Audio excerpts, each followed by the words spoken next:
Investigators turned their attention to the critical before Flight 3407 went out of control. They looked for clues that could explain why the stall warning went off when the aircraft was flying well within its safety margins. They discovered that this plane has a unique feature, known as a reference speed switch. It governs the sensitivity of the plane's stall warning. Very few airplanes in my experience have such a switch. This airplane is the only one I know of that has an actual switch on the overhead panel. It was designed by the manufacturer to be an extra safety feature. Some kind of variable ref speed? Pilots are supposed to turn on the reference speed switch when they're going to be flying through icing conditions. And we'll probably be picking up some ice. When in the increase position, it reminds pilots to fly faster to counteract any drag effect ice will have on the aircraft. When you are in icing conditions and ice does accrue on the wing, it can cause the stall speed to go up.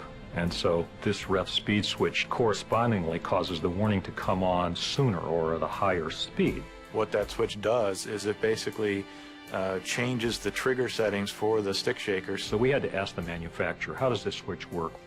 And what we found was it was part of the system's description that the crews got when they went through training, but they didn't get a lot of training on how to handle that switch. It seemed like it was too simple to worry about. Investigators need to know if the crew of Flight 3407 had turned on the reference speed switch, triggering the stick shaker at a faster than normal speed.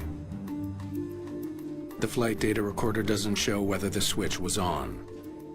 Investigators must find another way of determining its position at the time of the accident.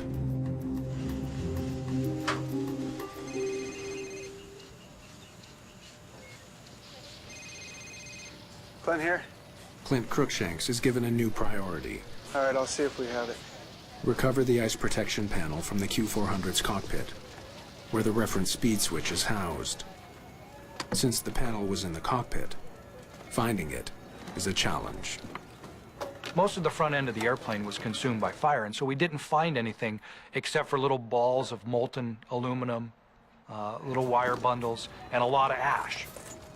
But after an extensive search, Crookshanks discovers that the ice protection panel is one of the few pieces of the cockpit that survived. Bingo. However, the knobs and switches are barely recognizable. Crookshanks examines the charred panel to check the position of the reference speed switch. It was set to activate stall warnings at higher than normal speeds. We did find the ref speed switch in the wreckage, and it was in the increased position. This discovery only raises more questions. We'll probably be picking up some ice. The cockpit voice recorder indicates that as Renslow was beginning his descent into Buffalo, he commanded his plane to fly at the normal approach speed. Gear down. But what's strange is that with his reference speed switch on, he actually should have been flying faster, as this is what the switch would remind him to do. So why wasn't he?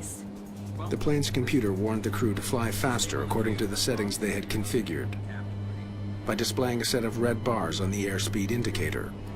But you may have a better quality of life with regards to... These bars are meant to warn the pilots that a stick shaker activation is imminent. That's right. If you're looking at the airspeed indicator, you should be aware that you're getting slow and the stall warning may come on. It seems Renslow and Shaw were caught off guard.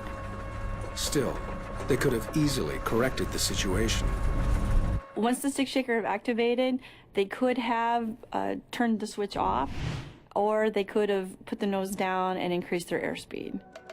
It's clear to investigators that Flight 3407 wasn't in danger of stalling when the stick shaker went off.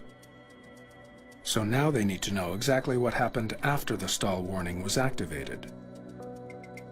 An animated simulation of the crash is constructed, based on information from the flight recorders. Watch what happens just after the stick shaker goes off. It illustrates that just after the stick shaker was triggered, the plane suddenly pulled up. This action dramatically slowed the aircraft, and at this point, it did stall.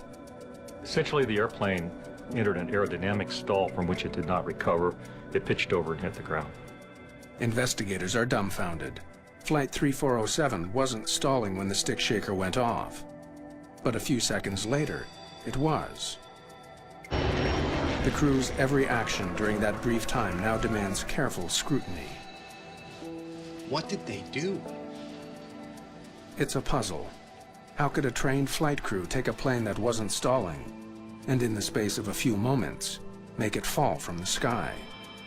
Anytime you have an apparent stall for no apparent reason, that's a mystery. You would expect that no flight crew would stall an airliner. So the question is why? The focus of the investigation now switches from the plane to the crew. Specifically, on the moves they made during the critical seconds after the stall warning sounded. We wanted to see if the way they flew the airplane was the way they were trained, according to the standard operating procedures that are portrayed in their flight manuals. The flight data recorder retains information from more than 1,000 different aspects of the Q400's flight operations. From the airspeed and altitude to the position of the rudder pedals and throttles. It also records the movements of the most critical flight control, the control column. Pilots use the control column to change the position of the elevators and ailerons, which manage the direction of the plane. The flight data recorder stores information not just about the control column's position, but how much force is applied to it as well.